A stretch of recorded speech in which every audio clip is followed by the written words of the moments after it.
Make করেছি যেন কস্টিংটা কম আসে এবং বেস্ট প্রাইসে তোমাদেরকে বেস্ট একটা ডিল দিতে পারি আমরা, ঠিক আছে? এইটা হচ্ছে তোমাদের ফেভারিট ম্যাটেরিয়াল CY এর মধ্যে, খুব সুন্দর করে কার চুপির কাজ করা, এন্ড এটা আছে হচ্ছে একটু ফারাসা কাটিং এর মধ্যে, মানে এইটারও বডি সাইজটা আমরা ফ্রি সাইজ পেয়ে যাচ্ছি।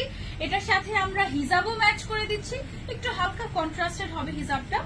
জর্জেটের সাথে তো একদম এক্সাক্ট শেডটা আসলে হয় না, ভালো দেখায় না, মানে একটু 19-20 হলে জিনিসটা দেখতেও সুন্দর লাগে, একটু দুবাই দুবাই টাইপের লাগে। হ্যান্ড স্লিভস এর কাজটা দেখো কি সুন্দর করে সিলভার কালারের কারদানা, তারপরে হচ্ছে পার্ল দিয়ে একদম এইখান থেকে কাজ যে শুরু হয়েছে একদম বডিতেও আছে পুরা ভরা, এবং পুরাটা বডিতেও কিন্তু একদম চিটা চিটা করে কাজ করা। ব্যাক সাইডটা হচ্ছে একেবারে প্লেন থাকবে, ঠিক আছে? এটার মধ্যে আমাদের কয়টা কালার আছে? মাশাআল্লাহ, এটাতে কয়টা কালার? এটাতে টোটাল 5টা কালার আছে। দাঁড়া আমি একটু ছবি নিয়ে নিই।